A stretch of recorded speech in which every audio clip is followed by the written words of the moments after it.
এখনো বাংলাদেশে অনেক জেলা আছে আমরা ঘুরেও শেষ করতে পারি নাই। বাংলাদেশের অনেক জেলা আছে আমরা ঘুরেও শেষ করতে পারি নাই, আর তার সৌন্দর্য দেখে আমরা শেষ করতে পারিনি। আমরা শুধু বাংলাদেশের আমাদের জেলা ছাড়া আর দুই একটা জেলায় আমরা ঘুরেছি। বাংলাদেশে এখনো বহু জেলা আছে যার সৌন্দর্যর কোনো কমতি নেই। আসলে আমরা বাংলাদেশে জেলা বলতে যেমন নারায়ণগঞ্জ জেলা, তারপরে গাজীপুর জেলা, তারপরে আপনার ঢাকার আশেপাশে যেমন মুন্সিগঞ্জ জেলা, আপনার গাইবান্ধা জেলা, তারপরে বরিশাল জেলা, ফরিদপুর জেলা, আসলে এই 65টা জেলা বাংলাদেশে। আপনি যত ঘুরবেন এতই আপনাদের ঘুরতে মন চাইব।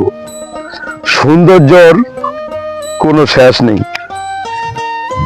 আমরা এই যে দেখেন ফুলের বাগান, ওখানে দেখলাম আলু ক্ষেত, ঠিক আছে, সুন্দর একটা গ্রাম। এই গ্রামে আমরা যদি ঘুরতে আসি আমাদের মন ছুঁয়ে যায়। সেই জন্য আমি এখানে বেশি ঘুরতে আসি। এই যে এখানে দেখেন হলুদ গেন্দা ফুল, ঠিক আছে, তারপরে আপনার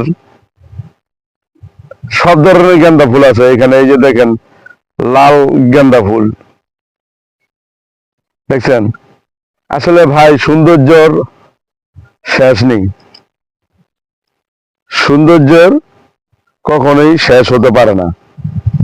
সেই জন্য বলবো ভাই, আমরা ঘরে বসে থেকে ভোর না হয়ে আমরা গ্রামে দিকে একটু হাঁটি, গ্রামের দিকে চলি, দেখবেন আমাদের অনেক ভালো লাগবে।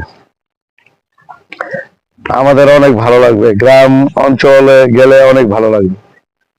আমরা গ্রাম অঞ্চলে যাই না, গ্রামের আবহাওয়া পাই না, সেই জন্য আমাদের গ্রামের